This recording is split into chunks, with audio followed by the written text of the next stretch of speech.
baptism chung chang to dol hi bible in itabanga e hil pen chui ye chun pathin thwa ka mu cha cha bo sei kin ka ting angai ho hi ta ta chiding ta la aniza phachan dinga jong phachum na hi te ding chu ka kinep na hi e ke jong hi i het sa bang wa china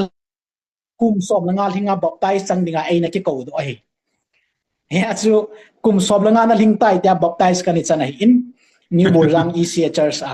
okay ai wa nga chu tu nu ngai ka vet na hi le baptism ki ti mi kha chu kum som la nga ham kum som le get ham e lo kum som ni la ngam e lo kum som thum a hin ja baptize chan sa ding ham hilo ham ti pai pathin pa kon adon but na tam ta ang tai na he a chu ke ta bang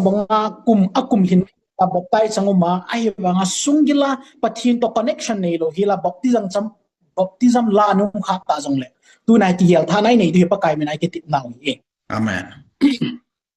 bible hi baptism criteria hi nai le so cha te bung ni chang som thum le get ho bang hi sim ti ngai le peter in azawa na lung hai zon lang na chon si lu su be na dingin jesu min baptize changon ati peter in asai chu kum hi za na phatain erole mi pi ring na hi ta in ye chum baptize chang mina ti lo e baptism ading a first criteria to factor number 1 so ipem ti ngale chon sit lung haiding jesu christa ta sana ki gel ha na conviction nei to si hagau thing chang thei dinga ki gel ha ta jo si chu baptize la ding he ti chu ki chen ta ki muai i chu kumina pu lo e kum som jang hi thei kum som la nga jong hi thei kum som ni jong hi thei ai la tu lai hon kum fix na pau hi alhang pia ho bung china dola membership la nom na ja baptize kum hi isi moi dam ti pa hi ong kelam tai na ai la bible dong zui ta awang chu kumina pu lo be hin pathian thon wang ki chen ta ti get sin conviction to think that repentance nei ho bo ki chen ta baptize ala thi chu pathian thon ai hil naw hi chule rom bung ku chang li na jong hi ne ha ka focus no me rom bung ku chang li no jong hi sim tinga la pathian thon ki chen ta se pa lo pina wanga krista thila akona thokit banga chu ei ho jong hin khu thalam izo thina ding wa baptize ichanu hi ama to thi tha kai tho hi ve ti he a chu baptism ki ti ve ti nga le ki chin chana hin khu thalam pi hlona pathian to hin khu connection tha ka nei tan ke hi pa kaya ding kai tai ke hi krista sim tha ke tai ti ke sil chama baptism la ding hi ki chin ta pathian thun ei hil naw hin kumin wang apunai sai poi ti wang hi pathian thun tu nunga ei hil tha le a hi mong khana ka mu chui e he a chu kum som la nga na ling tai kum som le get na ling tai som ni la thum som thum na ling tai ki tia baptism i pe ha chon dan khat church na chi pi pa wang hi e pathian thu to ki tu lo ki ti le mi bila tholo tamin tin ai na bible thil dan wang ai poi ti ka sei non ai ho ku ki te hi al hang pia bible hi ti na se ti sanga ipu te ipa te vin hi ti ne bole hi ti na chon me ti i sei thanom min na yes hi chia jong hi asata ilam ve naw he tam hiding ka ta sane ya chu tu nya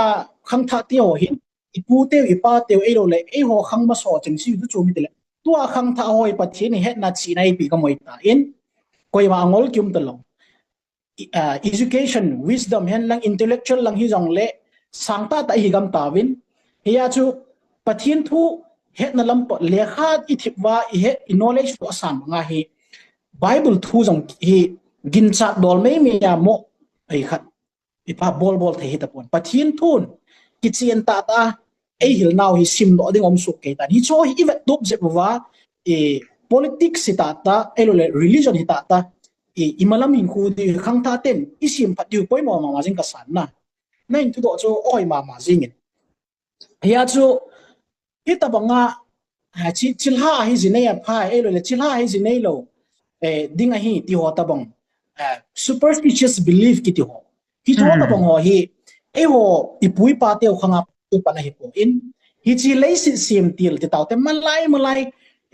rom te khang greek te khanga ko na hung ki pan pe tan cho ta bang hina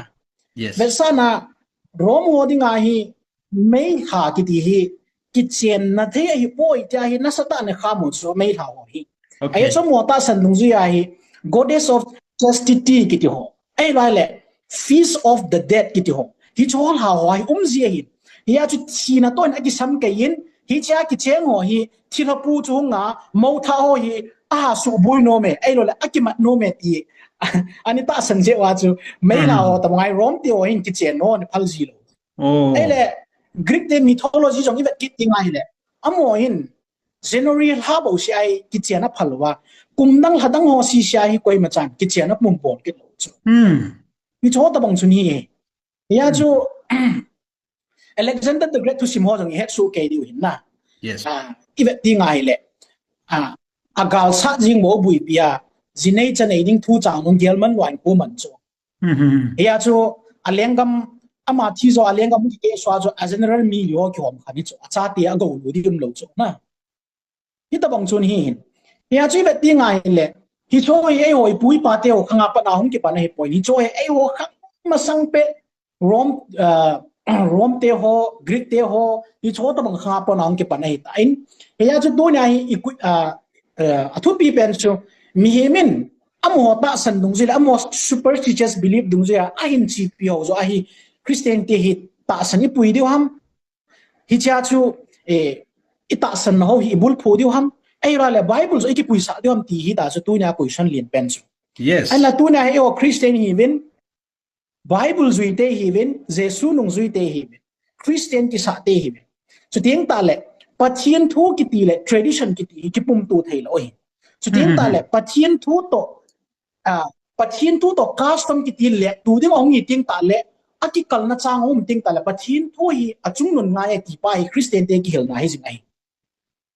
tong le thang ga sei sau ben dark ages iti la yo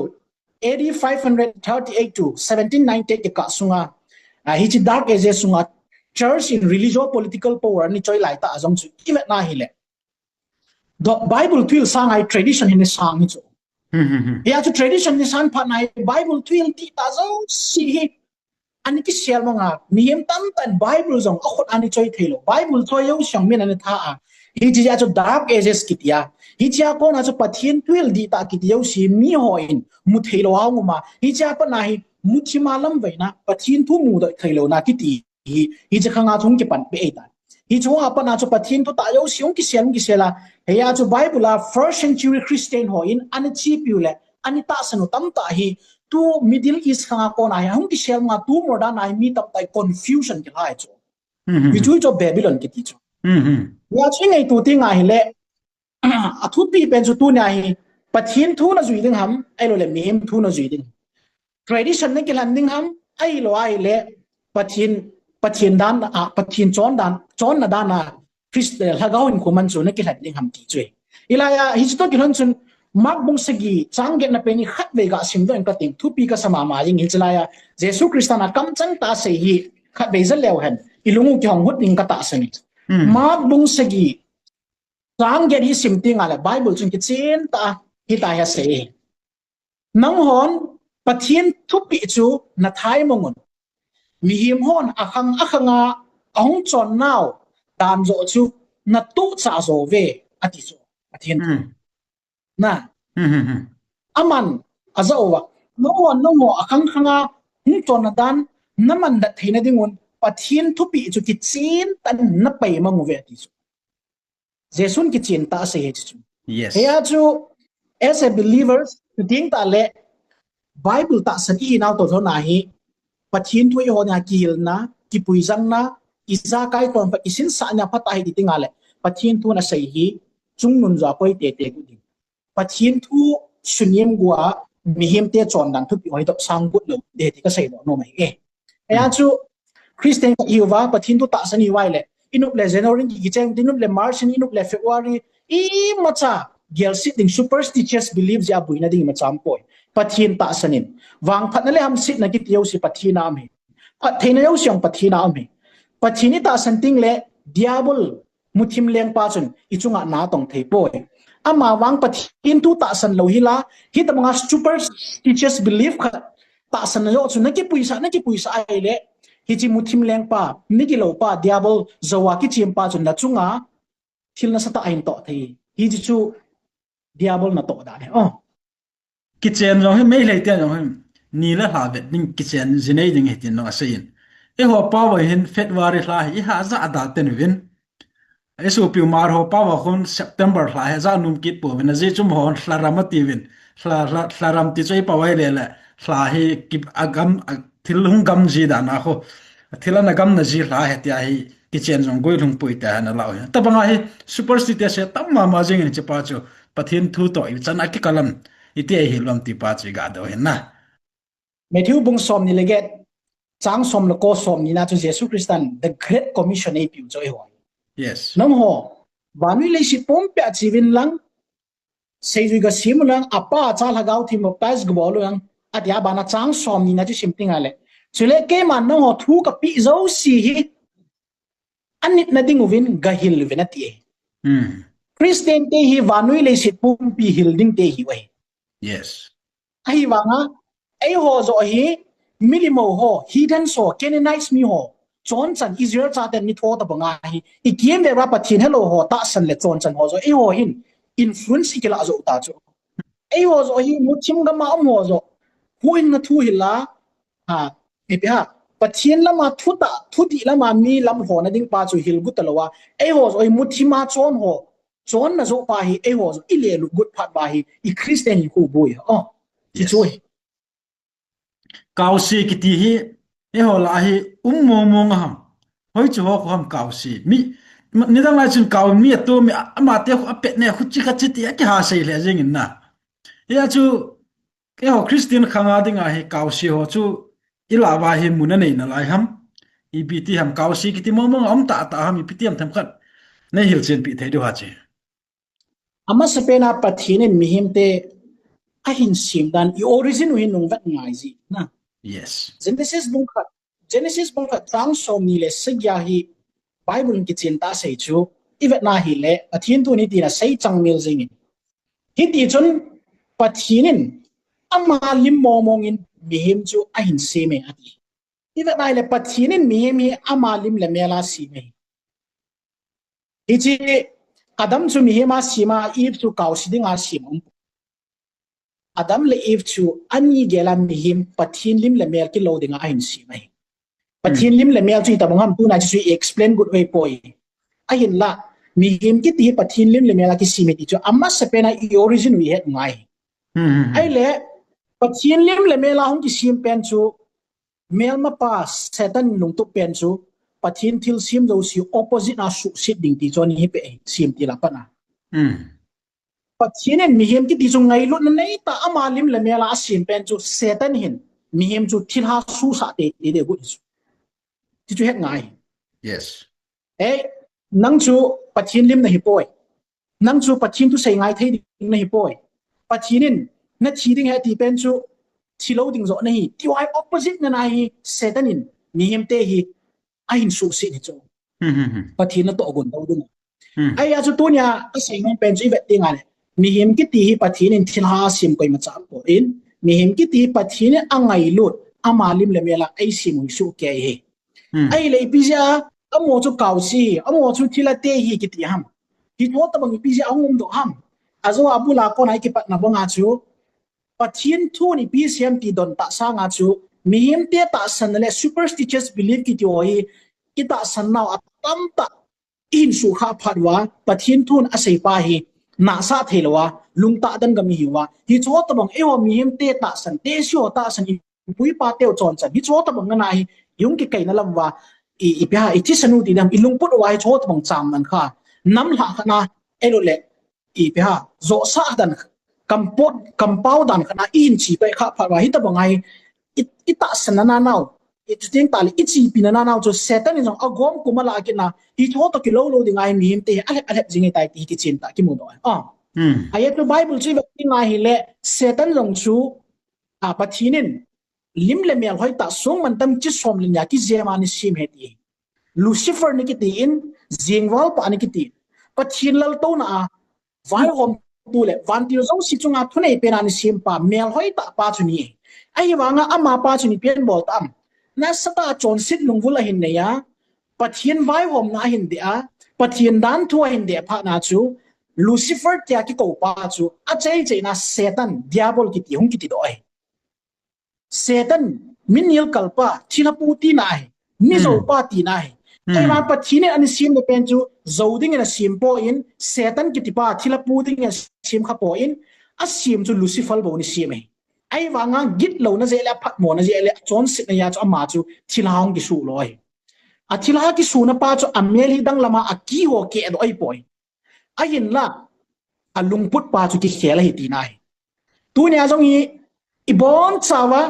pathin ngai lut mi te hin pathin sa te hi ve ti ki ta sanwa pathin sim sa ke ti chu ki tu da cha ke wa hi le thilha ki tin ning koi ma cham po in ilungelo pathin tu jing focus wa pathinin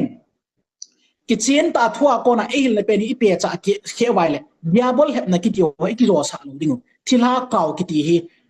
i kam wa jong jing loading pot loading chong le jong lo hi le ti chu het ngai ya chu i pui pa te ven kaw e lo le za chum si te e lo le thila te za chum si ho zo si hi ka sei bonga chu i ta san sa ani pa chu setanin avantil kilo to ki thwa i ta san the ni wa hi tai ki chi me le si nai aye chu ama chu ki chen ta first Peter bunga chang ge lang ki chen ta seyin Satan diabol ki tipa chu kp ba kai bunga koi ka wal hum dem kya hol ya wa le heti ki ching ta le thu phun mung som lo gup chang som li langa jong ki chen tan sei ki din hi chi thilapu elo le hi cho loi chu thil hol ha ga wa hi ven wanui le si nai amohin mel chi na ki dang avet sawa wa le hi vet e heya chu mel chi na ki dang atia chu abon cha hup su ke ku ki te chu kaw si te ta san hin hi je kaw si te ta san nu ya chu Satan na to English te chu vampire ta san te hi ven hi chi dung ya chu English te la chu vampire ta bonga na kina chu ting ta la Halloween ki ti la aku mi thi ho hi gam sunga hong ki ji ati ji wa hi so ta ma chu Halloween sai mi thi ho welcome ki ji wa hi ta bang ta chu Satan na to ji ei man pathin tu to ki tu lo be khana ita san dung ju ya Satan ni ya thap jing hai ai na pathin to ki bul pho ding awang chu Satan hi ta bang chu mi thap thei lo ti ka sei nu me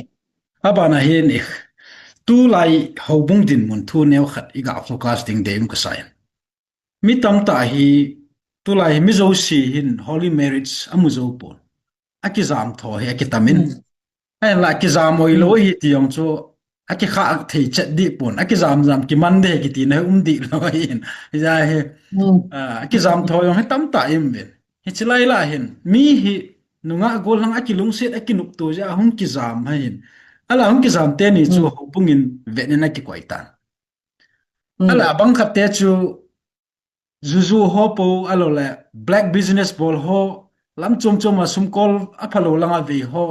vena ki koi kit lo ai wanga chu hita bang ong ki jam tho vena ki koi ki tho yong hi adi poi ti yong hi mi pi comment ong ji na he chi chung chang ho hi pi ti na muam nangin fiel lo ta ba hin adya di lo ta ba hin a hin la mi tam ta hin voi dong pi thei lo khana hi hobungin na to ki mo vet dan om khai azia chu pathin thun ipi siam ti pa hi ikihil naw le ipha ita sanbul phu naw hi a hat ji lo ja hi thil zo si hi ka pastor pan aseye elo le ka hobung hi tim ta sani iti wa le ami pi hin mit cho kungbul tu thoda na hi ki mo chi pi jinga thil tam ta min na ai wang chu aga su hoi hoi thelo aga ho i mu ting ta lu kilung hai thelo ya chu ta bang thu do no song mu do si ya chu balance that's many ball dan who balance low ti nai chu to na thu do chu ti nai chili balance ta ong ding pen chu balance ta ong thei da lo hi chi ta bang bang ai jesu christian jong ama phat la ya zudami hola sanhedrin hola chu ding ta le pharisai sadukai ki ti hola ajo hi ta bang ni deal ani ball jing ai ichi he thim te ne win bible chang in sim kin kating Matthew bung som ni le thum chang som ni le thuma pa in khat be in sim kating chang som ni le thuma pa in sim ni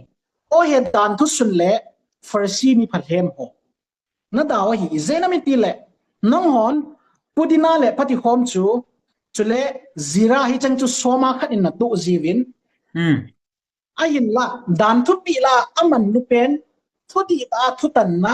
mi ngai lut na le ta san na hi seng chu na pai ma ngwe ati ai ni cho hi na manuwa hi ti ho yong chu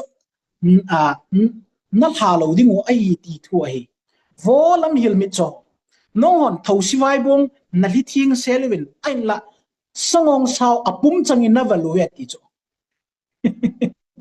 จุดทิ้งตาเลยโอ้ยดันทุสุนเลฟอร์ซิสมีพาเลียมอนะดาวฮีเซนมินติเลยน้องหอนคนเลี้ยงอัปลัมนะซิลนิมูวินอาสุงลัมจุลา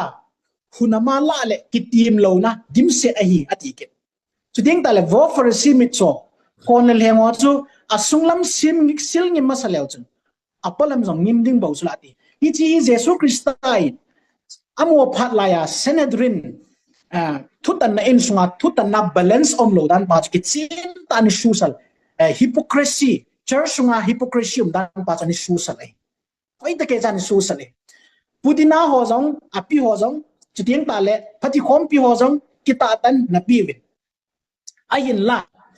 na lung thim ba ngai lut na ampoi ati thau si vai bo na li thieng win ai la song sa pum chang chang na bal ve ti ya chu tu nai ba ti ngai le jesu christain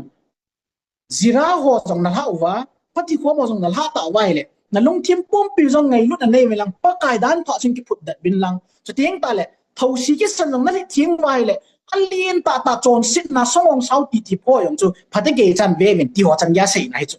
yes ya chu tu nya hi e ong dong ti la wai chon sit na ti ti an neu ali na I khen ta banga om ta chu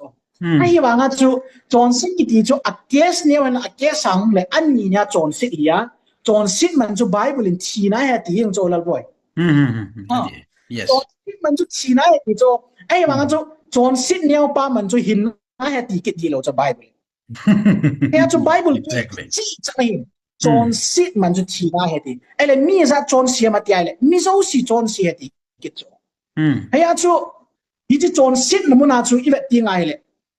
ไอ้หัวหินเจอสุงาฮิปโปคริซีอมตายอาจุจุดอนหัวจัดเจ็บหัวคำนั้นเทเบิลกิลตาหัวจุhawina service na tongham pero le sumla pai tu them income la na thei tam pa mai le kho kisalo ai wa nga chu church manual dong zui ta mi kha chun ki chen nai ne ya ong ki zam tho ta wai le zu don ho sa ngong a si jong hilo ni chun ama economic le financial prevent theina dinga hitabang lampi khat a jinai na ding pa chu akil han zo a na hin ko ni man kha ya chu church in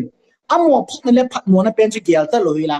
outcast a ball jing disciplinary action a ball jing cho yes ai ba nga chu tu nya thi bi nga hi le ki chin tai ba dinga le hi chi ki jam tho mai ban chu mi hi mit nuwa chon sit ta mai gyal theba church disciplinary action sunga ikoi theba hi le bible in ni bu zo si chin lo na ne yo si chu ka su mang ne the pa thinin na ta sau chu pathinin thinga in ya chu pathinin thing su bu yo si kai man ka su mang ne he ele chin lo na ki ti chui pi ham mi yen ten kil hil ngai lo bet thin lo na hi chia hi khu chi ti chu ki se yesu ke he ya chu to nya hi akizam tho disciplinary action bol thi ho chun zu kham le number 4 ni ole ipm kham na thei bol lo siong disciplinary action a bol the ngai hi chu e pathin tun ki chin ta sia chu no hon jira na bolun pati ko mo tho kita tan no bolun tho si vai bo jong na livin ala sawang sa pung chang na bal lung thim thing lo ta hin ko man dan pau chi chen ta jesu ne so sal na in tu na hi su he puma thobung sunga hi men thu di tan thu tan tei jong le kai pathin thu ti ta tin ning pathin thu ni pi se mo mam ta ding chang mel ding a pathin krista hang san mi hol jing ai tu nya hi chi a phat lo ho bo hi sei theu hi in ai la hobung hi chin sim phau de git ya hi thili thei kit lo hi politics system asipa hi asit mi o sing ki sei thei in koi man ki sim pha thei lo hi corruption jong a corruption pai mi yo sing ki sei thia ai mang koi man ki sim pha thei lo hi ai la hi ta bang thil si om na la hi mi se ki ta hin khuin banga corrupt system zo si hin pal gal ka ya chon phat le ki ta na a chang se adingam no a ta banga dingam ding pathin mi hol jing hi chi dinga tu na ki hot wai le inamu dam ding hobung sung dam de ti ka sei nom he Holy Marriage so chula chung thu thing ai tan ang ki jam tho hai mi hong ki jam teng la chen angai ne in hobung chin na hlong pi ti du ham alo la pathin dan thui ti du ham chicken nong is like a chuka hil chen the thepon ven ni koi ta ven na discipline ni koi ta ven he chiwa hin bang khat hin phat bi ti men lai zat chan hi ve na ding ti loi omen abang khat chu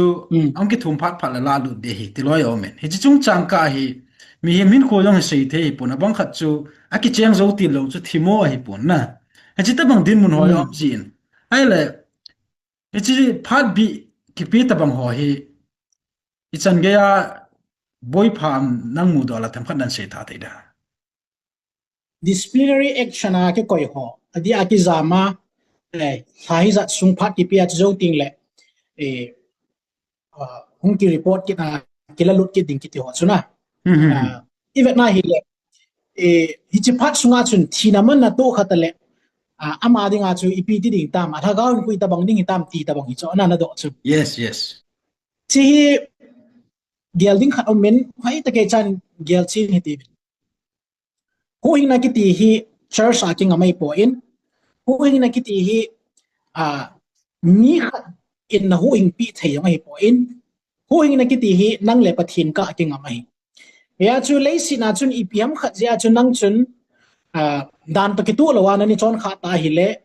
hi chi organization a lo le church a lo le ipm khat ja chu nang chu disciplinary action hi ta yong la chun hi chi chun nang ma hu hing na ki ti hi na effect sa good lo de te mas pen ka sei no mai ya chu haubong chun lei si a hi ya chu ki vai pu na do la chu khat be ting le i hi su chemical to pe no kha be ting le ipal khai pal ki mai in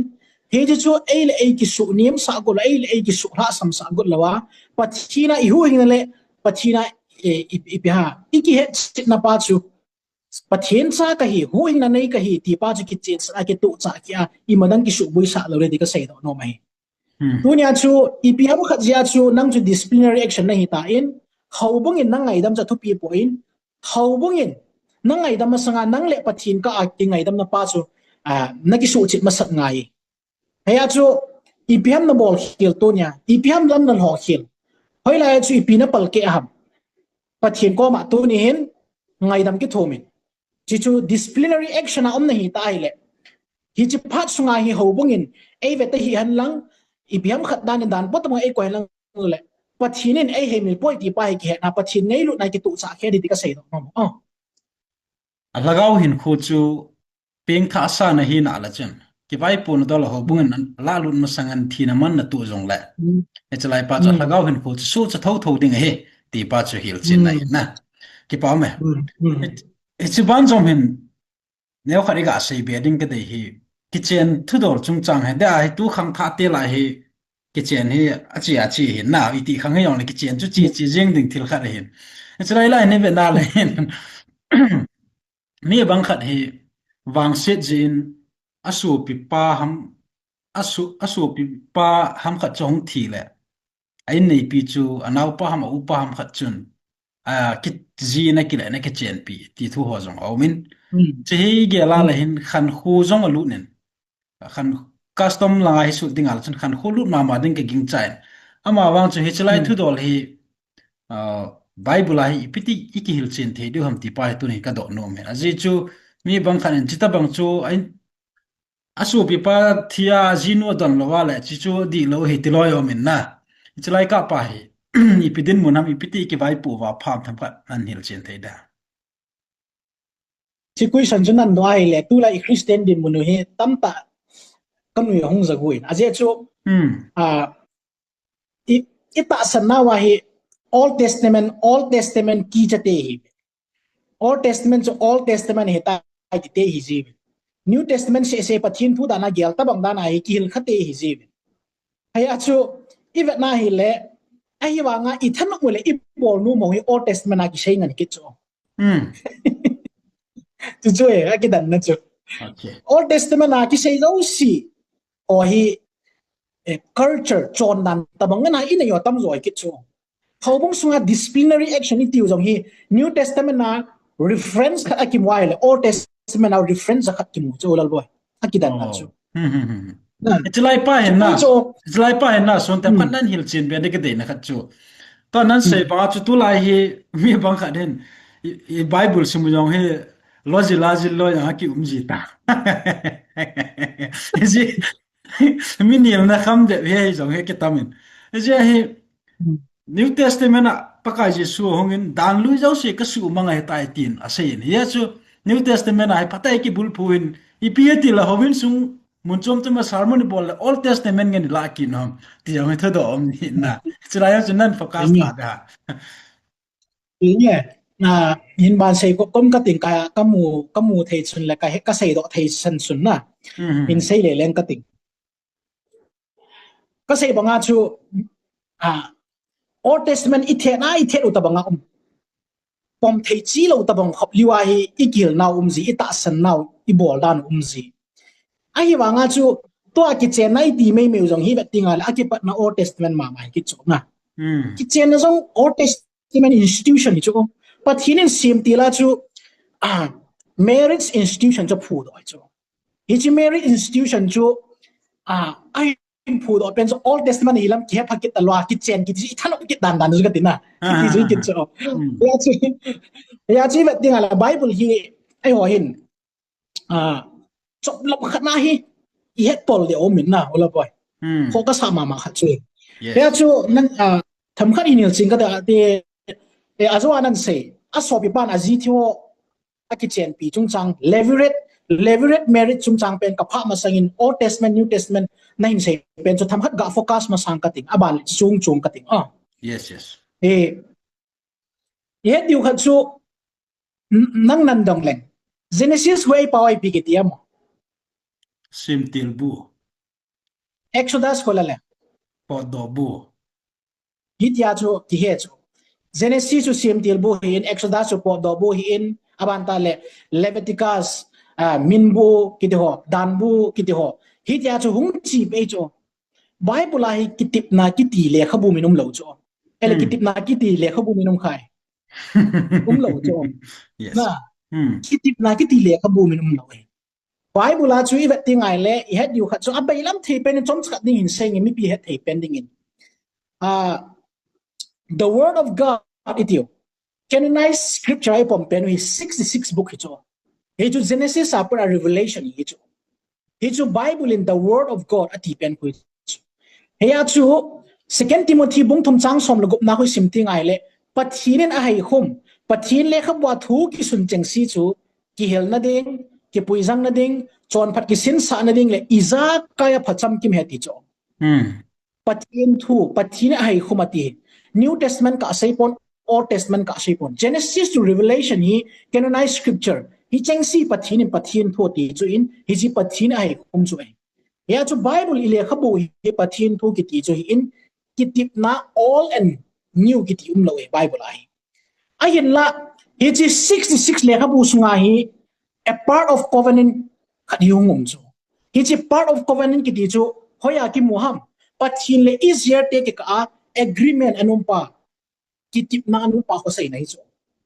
a Bible a lekha bu khu all covenant and new covenant hilovin and a Bible 66 lekha bu sunga khu but hin le easier take ka ki tip na honuma hi chu all covenant and new covenant tang ki khani chu he chu Bible tang lung zo inga hil chining ka ting Exodus bung som la ko changa isima le hen Bible la hai tai ki sei to ki chin tana all covenants I pem ti hin sei chin ka te Exodus bung som la ko changa na isim ting ala pathin tu ni ting ki chin tan sei yin ya tu anang hoin ka thu bi na ngai wa chule ka ki tip no hi nan ni so ke wa hi le mitin nam tin la ko na hi nango hi ke ma mi te mong na hi ve ti ko do sang ding atia nango hi keima thiem pule keima lenga ma nam thing kha ka tun ding na hi atia chichu mosi ko ma Israel te ko ma conveyables che pha da chang ge nai hungai le pakain mosi ko ma Israel te ta kitip ni nga thu hin pun zo si chu mosi na sei pha na chu Israel cha te piti don but ba chang ge na chu hi chun mi pin abon chawin takhat ta na don but be sei ta ve hi nge pakain a sei chan kitip na chu ka bol te di heti chu it's all covenant tiu chi cho ai le pathian to sinai mul sunga chu kitip ma nei zo wa chu ki confirm to agreement an nei zo wa chu pathian kitip na chu ain pi cho hi chi kitip na chu pembel 10 commandment chu ni cho cha chu milim na ho lo diu pathian dang na nei lo diu ke ma min thing na za bol diu ko chol nga thing na ni diu nu ne pa na za bol dingo zon thanu na bol gu cha na bol da pathian kitip na chu ain hu na ile Israel cha ten pakai ja se yau si ka bol di het ya e wanga a chei nai pitikita สำคัญจะว่าสินายหางอาจูภายจะมาจะบองโนลิมาโหไปกิดจ้ะ yes บองโนลิมาโหไปกิดว่าปัจจินต้นกิดนาจูอับบกระกิดจ้ะอับบตันกิดตาจ้ะเนี่ยจูปัจจินที่อิสราเอลชาติตัวกิดนานิสิมเป็นอโมจนสุเกจิจงเลยปัจจินไอ้หนูบิดกิดจีอาทีมเกาที่ฮอนิโซลจี minor prophet ฮอโซล major prophet ฮอนิโซลบอนจะกี่กิดนานิสุเกยอชีอัจฉบิดมันจริงจ้ะไอ้ว่างาจูอิสราเอลชาติอสุกิอปังยิงจะพานาจะใจนาปัจจินฮิจันยามนิโมอหิเวติเวสันดิงาโฮเชียก็มาจูโนติมินทั้งเป็นโนฮอมรตะกิปุยสากิเจนปีสาไอ้ว่างามานุจอเวลจามมังกิจิงกิเจนนะกิติปนะเป็นจูคอเฟนันเป็นจูอโบเกจิงาอิสราเอลชาติดินมุนฮากาวดินมุนเฮดดอนดิงาโฮเชียทีมก็ปาจูฮิจินูจนกิเจนปีสาจูเฮียจูกิติปนาโบเกจิงอาเจนะพานาจูเพียงตาปัจจุบันอาจจะน่าคนนะที่อิสราเอลชาติอิสราเอลก็หูบิกุดบางอ่ะกิติปนาเหรอมอยน์หูบิเจ้าตะปอวินเฮียจะเกี่ยมาอิสราเอลถ้าตัวกิติปนาก็พูดเหรออันเดียปัจจุบัน New Testament นะจูกิติปนาท่านบอลจูเฮียจะกิติปนาท่านบอลเป็นคู่กิติปนาทุรุนเป็นคู่อัจฉริยะปีฮิลวินมีอิสราเอลชาติอยู่จูมิถาเบดิงาอันทันจูเวสานะตัวเนี่ยนั่งต่อเก่งกิติปนะขัดอีบอลิโจนั่งจนน้องกิตาอโลวิตาโจนั่งจนกิตาอโลพานาจูนั่งลงตาสันเทนี่แต่ก็ไปมั้งนั่งเขียนแล้วจะก็ลอยนั่งหักกะละลุนะเก่งนี่จนกิติปนะจะก็ท่าจบไม่โจเนี่ยที่มา yes ฮิจิกิติปนะทุลุนเป็นจูอัจจุมปัจจินอักเขียนให้เราวินมีโจให้เขียนโจเฮียจูเฮบลูกงเกจังเกนายสิมตีไงเละกิติปนะทุตัวลาปัจจินตายเสียโจเจียไม่ตีเลยอโมจูออยมอนติจูอโมติจูอิสราเอลชาติจูตีนายจูอโมจูออยมอนเฮียจุนปะกายจนะเสียเกมันอิสราเอลพุ่งโตจุดาพุ่งโตกิติปนะทักกับพูดดิ่งนี่หัวหุ่งตายตีเฮียจุดทั้งสมนะเชบริบุงเกจังสมนั่งจูอิสิมกิติไงเละเกมาอินกระดานทูกับปีดิ่งกระดานทูยาวเสียลุงทิ้งว่ากจีนุดปีดิ่งสุดทิ้งตาละเกมาอโมปะทินหิงกระดิ่งอโมกับมีเตดิ่งเฮียตีฮิตยาจุปัจจินอิสราเอลตกิติปนะท่าอินพูดฮิตอิสราเอล New Testament นะอิสราเอลกิติเป็นฮีปาเลสไตน์ก็มาเนตันยาฮูก็มาเชงาบอมกิลฮะละนามินอิสราเอลฮอกิเสียได้ตลอดเยซูคริสต์ที่สันซาลาตุนยาฮีทากาวะตะสันนาซาลาอิสราเอลฮีนัดจังฮาวบุงนั่งเล็กเสียได้ตาอินฮิตโฮตันปัจจินกิติปนาซิมมาสังอิสราเอลชาตินี่ล้อสับน้ำมันเจ้าเสียจุดตัวนี้นั่งเล็กหินอิสุบุลิดิงกิติปนาจูจบความปีนอาปัจจินินฮิตยาจูกิติปนาท่าเอบุลพูดปีเฮียจู Old Covenant New Covenant กิติเป็นฮี Bible บุษสมกุบเลกุเป็นฮี Old Covenant New Covenant ฮีพออินไอ้ละฮิจิบุษสมกุบเลกุสมัยปัจจินินอันมีเดียตัวกิติปนา part of Covenant อันนู้นไม่โอ้ยที่สุดก็เสียดอกน้องที่สุดจำกิมเทเป็นนักการเสียดอกน้องอินไอ้ละเฮียจู Bible ฮีอาจจะขัดเละand each new covenant Genesis apa namanya kichen old covenant in New Testament na Matthew apa la Revelation and new covenant he ai achom be bai khan na lam wa hi pathin tu kha be ting le I dei lo lo ho chu zu da tia de he tiu ai lo ai le ai ho is nun cha chao ai ho gi na ding he tiu na hi ya chu pathin tu treat bo fu ji le hi ji ta bang chom na lo ding a cham ka hi chan chu ka expand in ai le leverage marriage chung chang chuna sei chu thang ga sei le leverage marriage ki ding ta le in sung khana pasal khat chu ji nei ta ile ama thi ta ile aso pe pan a ji nu cha avet kol dinga ki chen pi ki hi tho ta bang chum min bible hi ta bang permission hi tinga le deuter bong som ni langa na ki chin ta na sei so ke in YouTube channel lang kan explain so ke tan avezo sin he so ke de tan Old Testament hi ta bang leverage marriage ani ki phaldan si pem ti tinga le hichi pasal pa chu chahing lo wa thi ta ile azino chu asopin akichen pi te ding ti ani simoi ayin la hitabang kihil na pen chu New Testament an avya ya kihil na ding omkit tapo in Bible hi vet tinga le Matthew bong som ni le ni chang som ni thum pa som thum na thumoi sim tinga la Jesus Christian leverage marriage chung changa Pharisee son thodo anei na wa chun kichen tan sein how hil in sung khana pasal sa giomen au pa win ji nei cha nei lo athita in abana pan asop pan ki chen pi koi ma cha cha nei loin abon cha wen athisu ken azino bo se dara tam ai le apa cheinan azino jong athita na hi le thokin ni khuting le van ga ma chu koi ji pen ni ding tam ta jesu ko ma thu do oi ai ma jesu piti don bot na koi pen ji amaji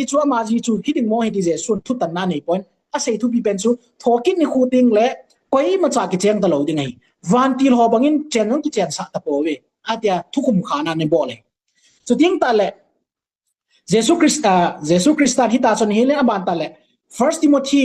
bunga chang thuma pa som le gum hole 1 Corinthians bung sagi chang som thum le ko a sol cha Paul in thu hil na kon ki chen tan sein numai ki ti chu ajinei sunga ajipa to ahin lai sia chu ki chen na dan chu na ka na in aina i ham tia ajipa chong thi kha tai le numai chu ong thola hi tai a ki chen num to ki chen thei anum num to ki chen thei ati ai le ai ho chon leverage marriage ki depend chu ai la ya compulsory a law ki sim thowa a so bi pan a ki chen pi te te ning ki depend chu ai la ki hil nai la o ham ki hil na wa chu la Old Testament i pe mong ngam ki tawin New Testament la hi ta bang chu ki hil pon ai i chi pi chu Old Testament hum ki ta chu na chu ko mi na chu ai ya chu Old Covenant le New Covenant chung chang na hin to kha ya chu kom khat kain se sao za pen na ai chu i choi very deep in section i pa pung khat sang pung ni chang hil chit na ding umi cho choi thil tam pa to cho gom le ma ga si nei nei thu hin na okay ai ya chu New Testament mang chun zalian na pi halitas kiti Jewish state among release ceremony New Testament at pi in by force tabang ai loi le nam phu chang allow thelo a som pan ki chen pi te te ding ta dan ki ta dan ki New Testament a ki hil nam ta lo asu ta le New Testament zui te hi wai le a so pi pan ki chen te te ding a ki chen pi lo wai le hi ta bang bang sit nam ni ta bang khu tium hi ta bang chu pathin thui lai po in e ho le ho lungge la chat lo hi we ti ka sei do nom he okay apa ki pau me he chi chung chang he Bible lan e hil dan chi pitiam ti on chu thu mu rum ta la khan kho lut ka sai ja hi a bol ho jung kap oi ma pun ka pa cha thowin a bol mo ho yang chu ko oi mo ni lo ama wang chu hi chi Bible context a chu theological ta ma hi ti mam ti pa ji se na tu zan ki holim na he num ka sain no num na sa de ko ta na ji chu ki holim na he I bon cha ba he tim the na ti wa he question na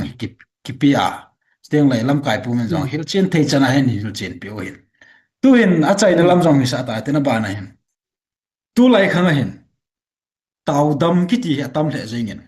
mun khat se pon mun tam ta hin tau dam ti hi tu lai pau na kin aleng le jingin ala Bible a hi nidang lai he tau dam ki ti ho he nom ji thowam ai lo le he chi tau dam ki ti ho hi amuna ama ina mi hong a tau pi jing sanga chu banga pathinin thil bol the na kidang api ala chun van noi gam te na chen lang ki pa na thu pha hlang sap to gomin dam na ngai chu chu ka tau pi le phalo ham ti ong question kharai na he chi theological ta mai Bible context sai piti them khat hil chen nei pi te dio manui le sa taw dam ho he mun tingam tina wa le le ku ki te bo he le tu la khal lo he taw dam ho abui na chu ya chu ki khu lo ngai no nang chanala azo khat le mi tam ta na gyal feeling ka dai pon kai channel le tam ta ka sei ding om ai la ka sei non pi pen chu taw dam so cha Paul Bible dictionary or concordance or ai lo le commentary ho ko ismai le so cha Paul hi ibet tingai le e ho Christianity adinga Jesus Christa nung zui la adinga hero number 1 apang hi so cha Paul hi head yes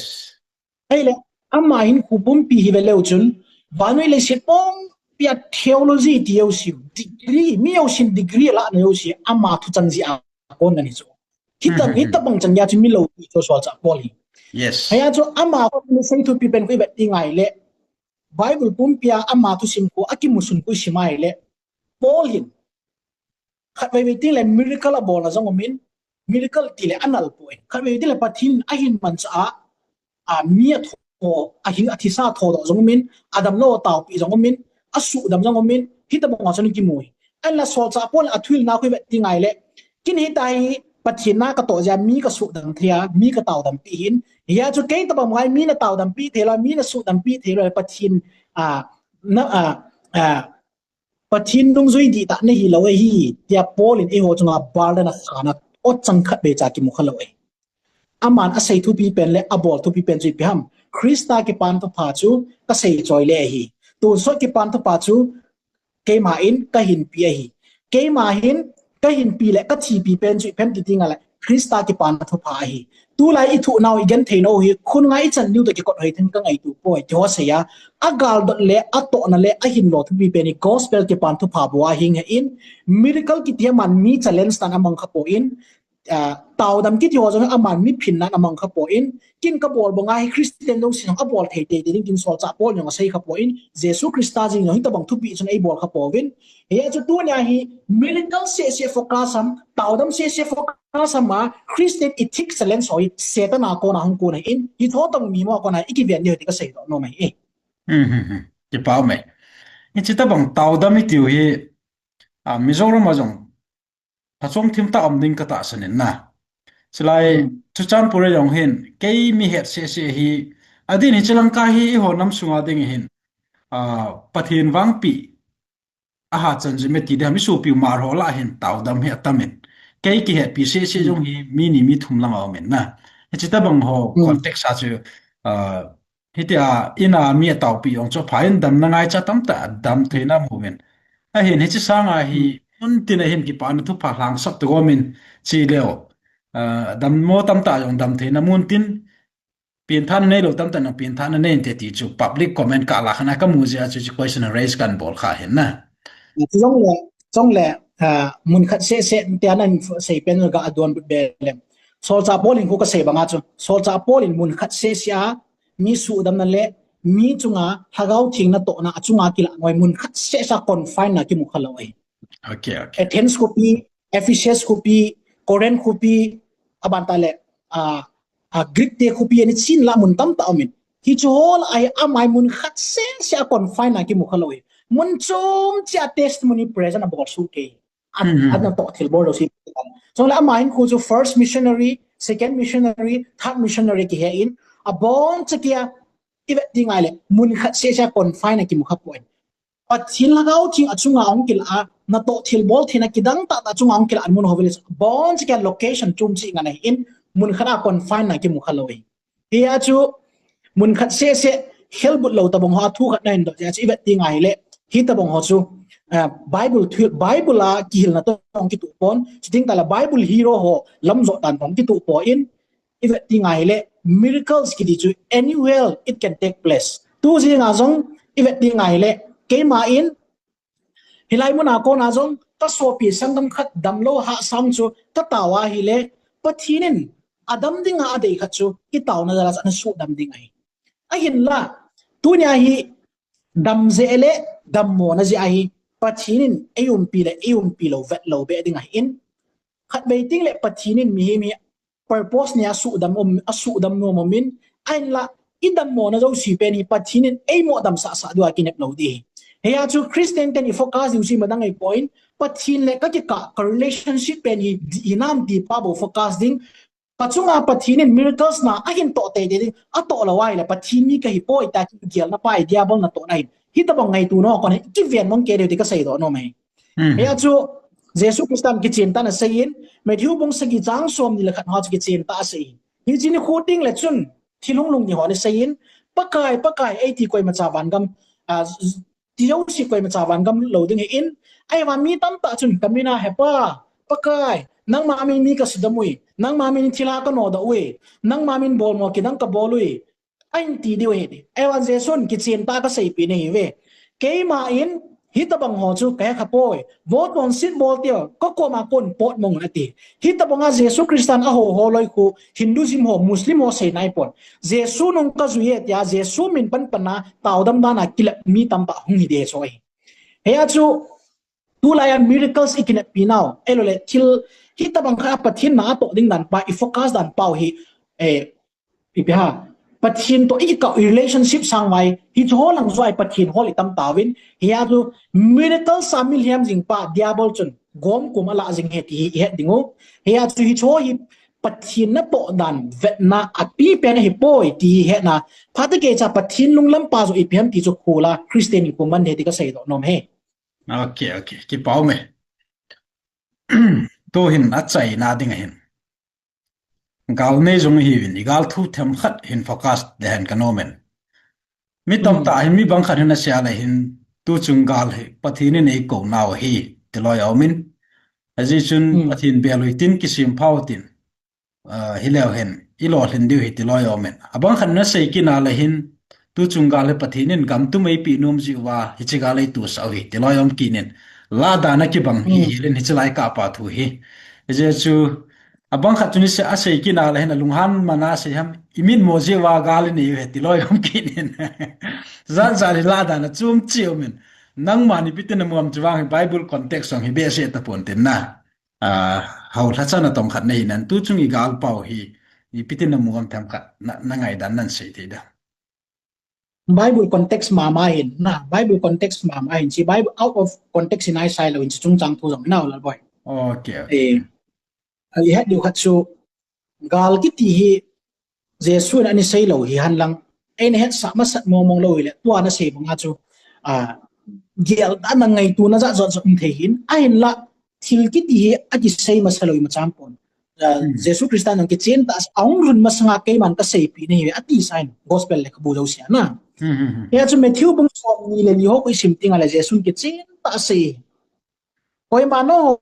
na thap la lo ni ani ki chi thei zun i zenam te le mi tam ta ke ma mi na hung dingu ke ma chu krista ka hi ati dingu mi tam ta thap la dingu chu le pi tia ba na hi nang hon